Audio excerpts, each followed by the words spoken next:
Assalamualaikum warahmatullahi wabarakatuh.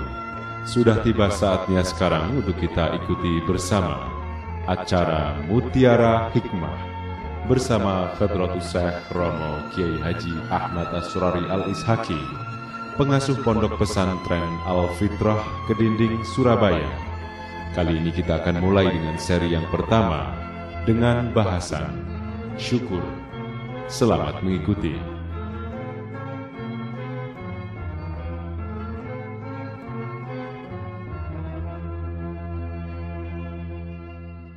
Assalamualaikum warahmatullahi wabarakatuh. Alhamdulillahi wahdah, wassalatu wassalamu ala sayyidina wa habibina wa syafi'ina wa qurrati a'yunina wa maulana Muhammadin ibn Abdillah wa ala alihi wa ashabihi wa man tabi'a hudah wa la hawla wa la quwwata illa billah, amma ba'du. Para habaib, para hadirin hadirat yang saya muliakan, terutama sahibul hajah al-akh fillah Yusuf bin Syamsuddin berserta keluarga yang saya muliakan. Awalan, yang pertama kali saya panjatkan syukur kehadirat Allah Subhanahu wa ta'ala. Alhamdulillah, alhamdulillah wa syukrulillah, di mana kita sampai detik ini oleh Allah Subhanahu wa ta'ala senantiasa diberi nikmat Islam wal iman, diberi lapang hati, diberi nikmat sihah wal afiyah, diberi nikmat kesempatan bisa bersama-sama hadir dalam ini majlis, yaitu majlis tasyakur, bersyukur kehadirat Allah Subhanahu wa ta'ala. Di dalam kehadiran kita di dalam ini majlis, dengan berkah dari Rasulullah sallallahu alaihi wasallam, dan berkah daripada guru-guru kita, dan berkah daripada kedua orang tua kita, dan berkah dari semuanya, semoga kita sampai anak 7 turun sampai hatta ila yaumil qiyamah senantiasa dianugerahi rahmah oleh Allah dan diberi limpahan maghfirah, pengampunan dari Allah di dalam kita beribadah, berzikir, berjuang kehadirat Allah.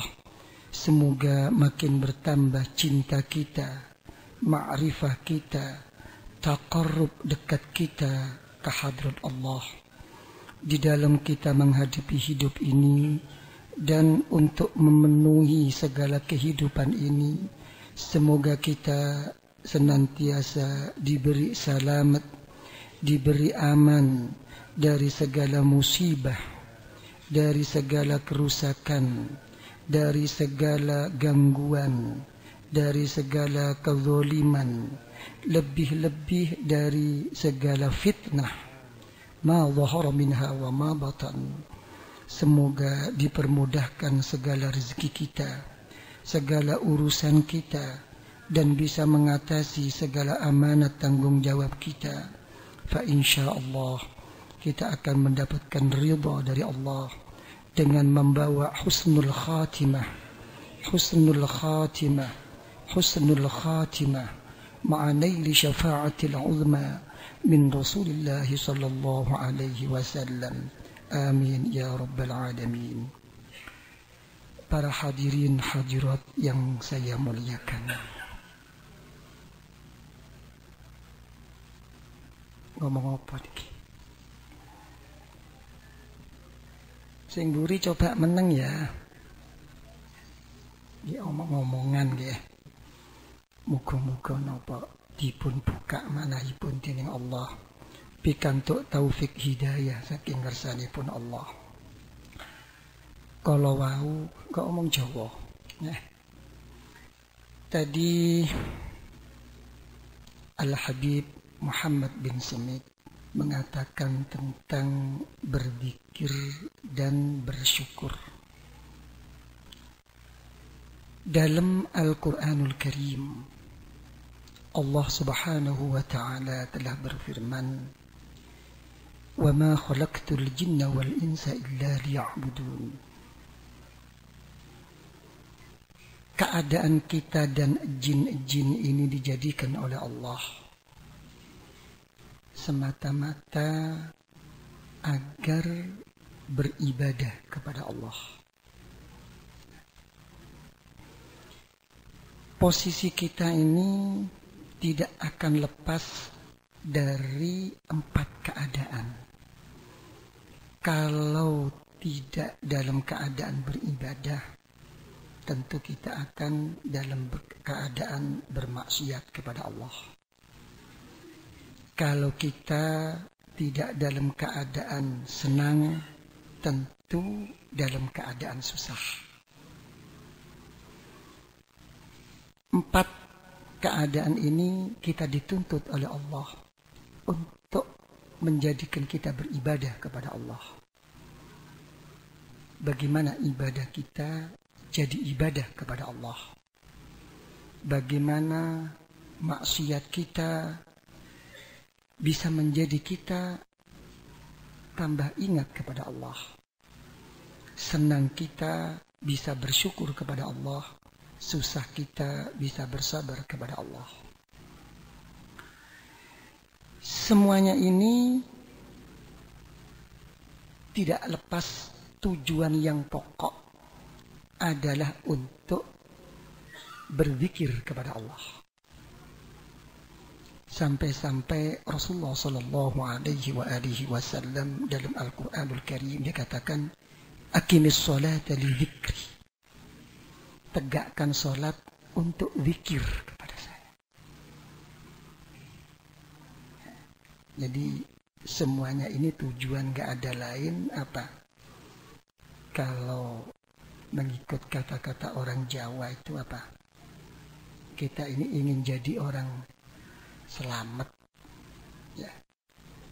Kalau udah selamat, apa? Belum tentu selamat kalau belum genah. Apa bahasa Indonesia genah ini kenapa?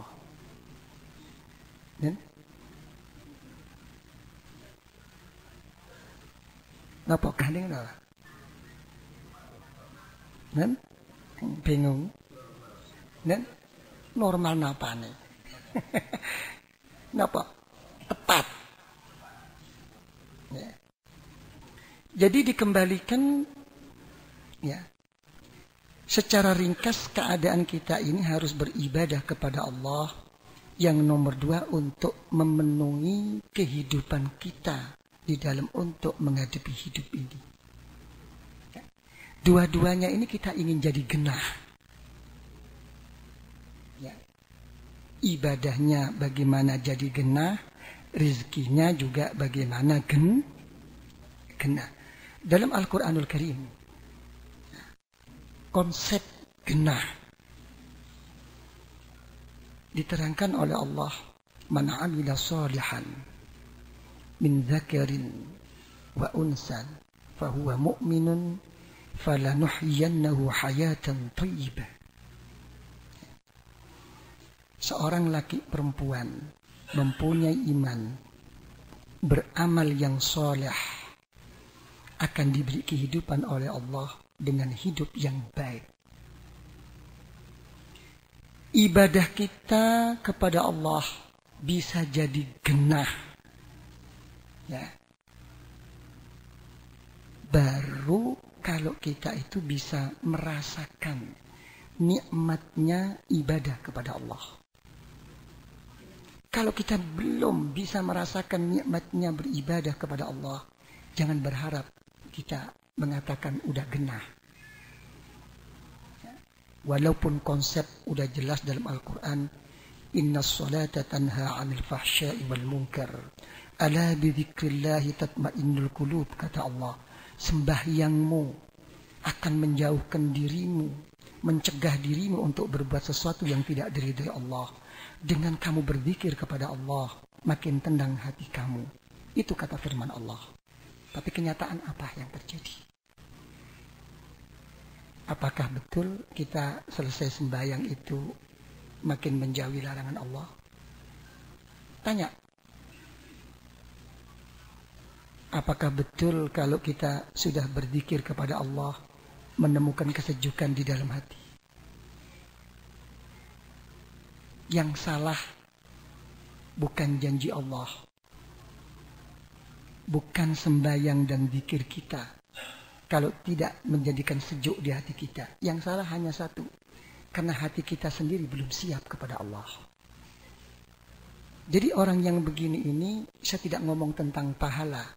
Selagi kita berbuat dengan ikhlas kepada Allah, akan diberi pahala oleh Allah. Tapi untuk ibadah dan zikir menjadikan mustajab, ini belum tentu. Akhirnya apa yang terjadi? Sudah paham ya? Sudah. Jadi rasa, kalau saya imbangkan, kira-kira Bapak Ibu ini milih mana? Sugih dunya nopo sugih rasa? Sampan milih akeh sing dipangan tapi gak enak mangan, gak pakai anak sing dipangan tapi embu, milih ndi? Kan? Lihat dalam satu hadis sahih, Rasulullah sallallahu alaihi wasallam bersabda, "Inna ahabbal a'mal adwamuha wa in qallat." Sesuatu amal yang dicintai oleh Allah, yang paling disukai oleh Allah adalah suatu amaliyah yang istiqomah walaupun sedikit. Apa yang terjadi dengan istiqomah? Lihat dalam Al-Quranul Karim. Tatanazzalu alaihimul malaikah. Akan turun malaikat, disertai oleh malaikat. Apa akibat daripada istiqamah? Alla takhafu wa la tahzan. Tidak ada suatu kegoncangan, suatu kesedihan, suatu ketakutan. Semua itu akan dikembalikan kepada Allah. Kalau sampai kita sedih, hanya manusia kita. Jadi apa? Semuanya itu dikembalikan, amaliyah-amaliyah kita itu zahiran wa batinan. Tujuannya satu, ingin jadi orang yang genah. Gini apa mboten? Nek wis genah tentu selamat. Mboten enten wong selamat tapi gak genah. Kenapa kok begini? Dalam Al-Qur'anul Karim, sebelum Allah menjadikan manusia, Allah Ta'ala sudah berdialog dengan rohani kita. Apa dalam Al-Quran? Alastu bi rabbikum? Apakah saya ini bukan Tuhanmu? Dijawab oleh Ruh. Bala, enggih ya Allah. Begitu dilahirkan kita, apa kata Rasulullah sallallahu alaihi wasallam? Kullu mauludin yuladu 'alal fitrah. Kita dijadikan dalam keadaan suci oleh Allah. Ya. Serusak-rusak kita. Ya. Sebanyak-banyak dosa kita, kalau selagi kita tidak emosi, tidak ada suatu rasa ego di dalam diri kita, kita selalu ingat kepada Allah. Ya Allah, kula kepingin genah ya Allah. Jangan lagi kita yang begini. Pencuri pun, lagi dia mencuri, ya ketemu dengan orang-orang, dia akan berdoa kepada Allah. Ya Allah, mugi-mugi kula selamat ya Allah. Coba. Ini hakikatul fitrah. Cuma yang jadi pertanyaan, kenapa dia menyebut nama Allah? Kenapa dia selalu ingat dengan Allah? Dan mengakui hukum-hukum yang telah dilarang oleh Allah, tapi tetap barang curiannya kok tetap dipegang. Ini ada apa? Coba kita pikirkan. Ya, Orang sekarang ini tidak perlu orang itu alim atau bodoh. Orang itu pandai atau tidak. Bisa membaca kitab, membaca dalil. Tidak. Sekarang sebodoh-bodoh orang itu udah mengerti mana yang baik, mana yang buruk. Mana yang elok, mana yang tidak elok. Cuma yang jadi pertanyaan, kenapa kok masih mau? Ini menunjukkan bahwa ilmu kita, ibadah dan zikir kita tidak ada nur daripada Allah. Hati-hati. Tadi saya tertarik dengan apa yang dikatakan oleh Akhi Fillah Al-Habib Muhammad bin Smith. Beliau menerangkan tentang zikir dan syukur. Saya kembalikan lagi. Tujuan utama adalah ma huwa dzikr. Apa yang dinamakan zikir? Ya. Yang dinamakan zikir itu, ya, jangan punya pemikiran bahwa zikir itu dimonopoli oleh kiai, dimonopoli orang alim, dan hanya cukup la ilaha illallah, Allah, Allah. Tidak. Ini harus dimengerti. Yang dimaksudkan zikir itu adalah istihdarul qalb fi azmatillah subhanahu. Menghadirkan hati. Apa yang ada di dalam hati? Mengakui keagungan Allah. Timbulnya kesadaran hati ini ingat atas keagungan Allah, diputar balik karena menyadari bahwa diri kita adalah makhluk Allah yang lemah, makhluk Allah yang hina, makhluk Allah yang banyak dosa kepada Allah. Ini pokok. Kalau orang itu tidak mengenal jati dirinya, siapa dirinya, tidak akan bisa berangkat kepada Allah. Karena itu yang dinamakan zikir itu adalah orang yang mengingat, yang menyadari keagungan Allah melalui apa? Kesadaran pribadinya atas kelemahan dan kehinaannya di sisi Allah. Di sisi Allah. Ini pokok. Ya. Cuma orang berzikir itu memang ada dua. Ada orang berzikir itu hanya melalui pikiran-pikiran lahir. Dengan perencanaan-perencanaan membaca apa berzikir kepada Allah. Tapi bukan timbul dari dalam hatinya. Tapi ada orang itu timbul dari dalam hatinya, keluar ke lisannya. Dengan menyadari keadaan, nggak sadar. Kenapa ya, kok begini keadaan keluarga saya, anak saya, kok begini. Dengan tidak sadar, keluar kalimat Allah dari mulutnya. Ya Allah, kok mekaten ya Allah. Ini yang dipuji oleh Allah. Tapi ada orang berzikir itu hanya perencanaan aja. Orang yang begini ini kalau kita tanyakan, orang begini ini orang berzikir apa membaca zikir?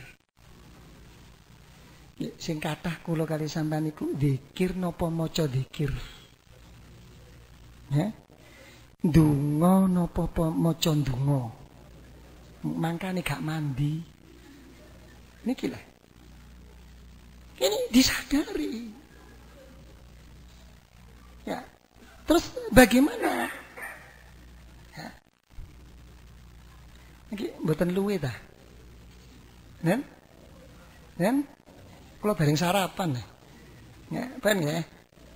Coba saya kembalikan tentang tujuan pokok tadi zikir. Dalam Al-Quranul Karim Allah Ta'ala berfirman, fadhkuruni azkurkum. Kau berzikirlah kepada saya akan membalas zikir kepadamu. Terserah apa yang Anda zikirkan kepada Allah. Anda memohon ampun kepada Allah akan dijawab oleh Allah. Terserah. Tapi terus daripada ayat menunjukkan kebesaran zikir dan yang nomor 2 apa? Washkuruli wala takfurun. Bersyukurlah engkau, jangan mengkufuri kepada saya. Jadi yang mengiring-iringi kebesaran zikir adalah bersyukur. Apa kebutuhan orang hidup? Dalam Al-Quran orang hidup ini hanya perlu 6 permasalahan. Yang satu, dipermudahkan rezekinya. Ya. Yang nomor 2, ingin kaya. Saya ingin sugih apa mboten? Nen? Coba Pak Cipandi ingin sugih apa mboten? Pingin. Nggih. Kira-kira mak kepingin niku pinten batese? Nah, nggih. Coba. Ya, gak iso batesi. Gak iso. Dadi mboten enten wong sugih nek donya niku. Nggih. Siji kepingin lancar rezekine, nomor 2 kepingin sugih, artine sugih niku cukup nyukupi. Ya.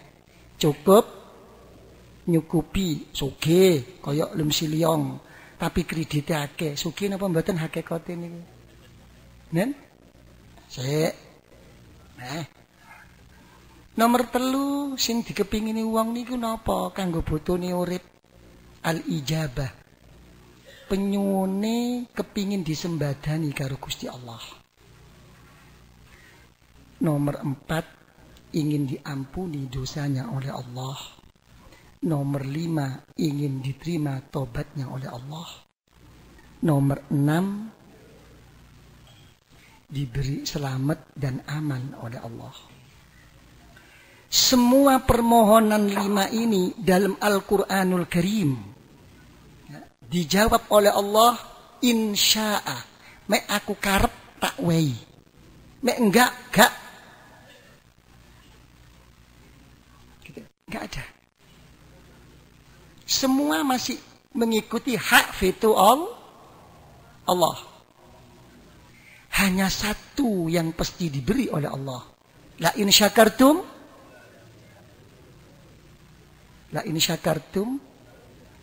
omong-omongan ditambah niku rezekine wis ana napa mboten ana. Kata-kata tambah itu memang sudah ada rezeki dari Allah atau memang nol? Nah, coba. Yang pasti dijawab oleh Allah, syukur.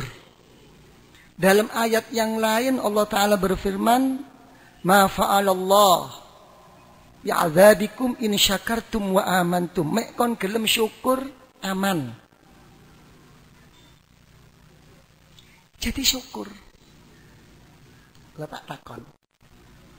Sampeyan niku mek duwe anak nggih. Kula niki enak omong Jawa niku napa? Biasa nek dodol tahu tek-tek niku napa kula niku. Nggih ta. Nggih cuma niki enten wong saking luar pulau mboten ngerti, nggih. Sampeyan niki padha enggak ada anak napa mboten? Enggak ada. Sapa kula pengin takon. Sampeyan enggak ada anak niku sing sampean pilih niku kepingin anak pinter nopo anak sing genah? Temen. Saestu, lho kok insyaallah, jo insyaallah niki. Ayo coba kepingin anak yang pandai atau anak yang soleh? Saestu, kira-kira penderitaan hati kita kalau melihat anak kita ini tidak sembahyang, dengan anak kita tidak lulus sekolah, sedih mana? Nah, kita ngomong,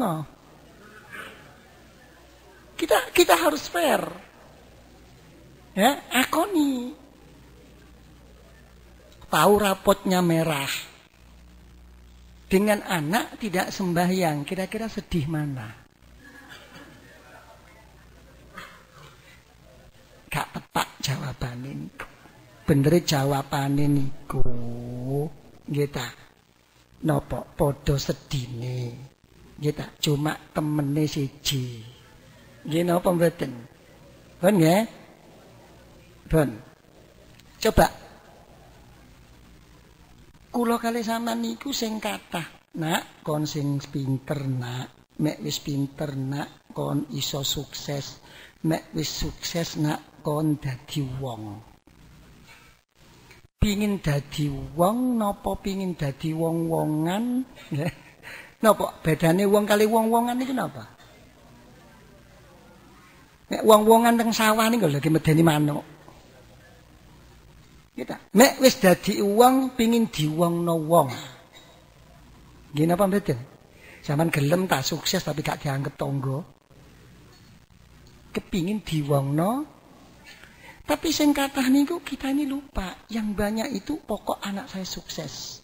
Pokok anak saya jadi orang. Yang dimasukkan jadi orang itu sukses dalam urusan duniawiyah. Kita jangan mungkiri padha di anake lho. Nggih napa mboten? Ini. Orang yang punya konsep seperti ini salah. Kenapa saya katakan salah? Makanya ojo dipaido mek kene duwe anak tambah pinter, tambah wani. Nggih? Anake tambah sukses, tambah ngilokno wong tuwa. Kadang-kadang gak ngrasa, masih sing pinter ilmu agama wong tuane diilokno. Hak menengo mari, Mbok, gak ngerti dalilmu. Dalile iku mbokmu. Nggih ta? Dalile iku bapakmu le, karo bapake gak iso karo mboke bisa kok dalil. Inilah. Kenapa anak makin pandai kok makin berani, kok makin tidak manut sama orang tua? Kenapa? Karena konsep pertama itu hanya ingin anaknya itu pandai, sukses secara duniawi dalam Al-Qur'anul Karim. Allah Ta'ala berfirman, Wallahu akhrajakum min butuni ummahatikum la ta'lamuna syai'a. Waktu Allah Ta'ala mengeluarkan kamu dari perut ibu kamu tidak mengerti apa-apa. Tapi kamu dituntut agar mengerti ilmu, kata Allah. Apa akhirnya? Wa ja'alakum mustamala sulhaf idah. Dijadikan suatu jalan-jalan agar kamu jadi orang yang berilmu. Dijadikan pendengaran, dijadikan penglihatan, dan dijadikan hati oleh Allah agar jadi orang alim. Mek wis dadi wong pinter, apa terusane ayat? La'allakum tashkurun. Supaya isa syukur.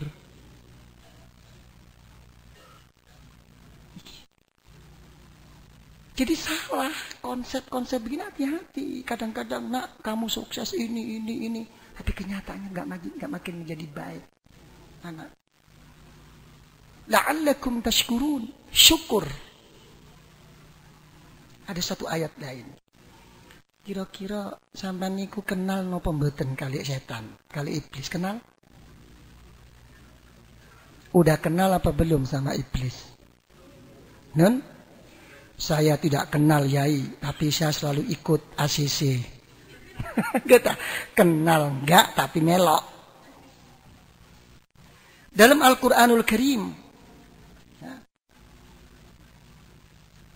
matur iblis datang Gusti Allah. Rabbi anzirni ila yaumi yub'atsun. Ya Allah, tolong ya Allah. Saya jangan sampai engkau ambil ya Allah. Kalau engkau ambil ya Allah, jadikan saya yang terakhir kali ya Allah untuk mati ini. Dijawab oleh Allah, innaka minal mundzirin. Ya wis, pokoknya kabeh wis mati, kawit kon sing terakhir sing mati. Begitu ada jaminan dari Allah, apa kata iblis? Fabima awaitani la'aqudanna lahum siratakal mustaqim. Karena engkau telah menyesatkan saya ya Allah. Karena engkau telah memastikan mengecap saya orang yang sesat ya Allah. Saya bersumpah kepadamu ya Allah. Semua anak Adam ya Allah akan aku tunggu, akan aku duduki agar dia tidak ikut jalan siratakal mustaqim. Ya apa praktekmu? Ditanyakan oleh Allah. Engkau bisa menundukkan anak Adam agar tidak ikut jalan yang benar bagaimana? Summala'atiyannahum. Aku datangi dia ya Allah. Dari depan, dari belakang, dari kanan, dari samping. Coba. Dalam Al-Quran tidak dikatakan iblis itu mengganggu kita dari atas dan bawah. Kenapa? Karena atas ini iman. Bawah ini Islam. Nggak ada iblis itu langsung jujuk merusak iman, nggak ada. Ojo sembayang, Sembayang iku gak apik, gak ono. Ojo sembayang kok wae sik repot kon. Nah, ngene lho. Gak ada yang jujuk, gak ilok kon. Ojo maca Quran, alah Quran iku apa? Gak tepak, gak kira. Ojo maca Quran, alah kapan-kapan wae. Wong sik enom wae kok. Gak ada, mesti pinggir-pinggir. Ditanyakan oleh Allah. Wis berhasil kon. Sampun ya Allah. Kalau sudah berhasil, apa resep kamu? Karena saya lihat ya Allah, wala tajidu aktsaruhum syakirin. Lihat mereka-mereka ya Allah. Yang banyak mereka-mereka itu tidak bersyukur kepadamu ya Allah.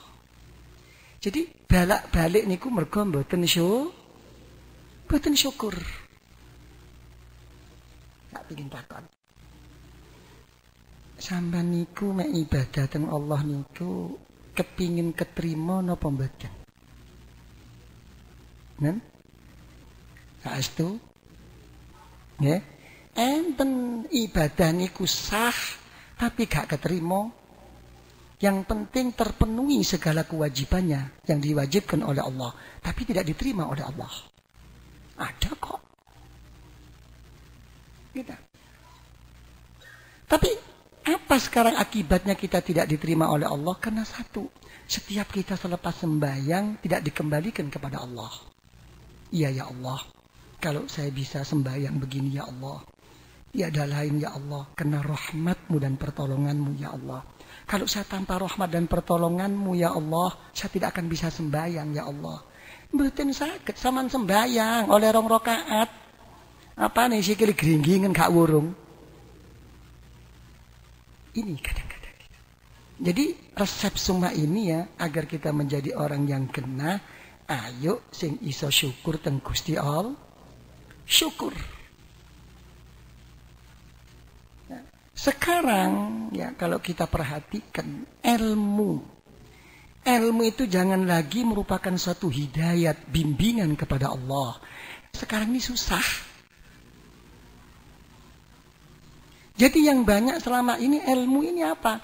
Hanya merupakan pengetahuan. Pokoknya weruh mari. Mboten kurangan kok kula kali sampean niku. Ojo ngene, haram baba enak kok haram loh. Jadi semua ini hanya merupakan pengetahuan. Kenapa?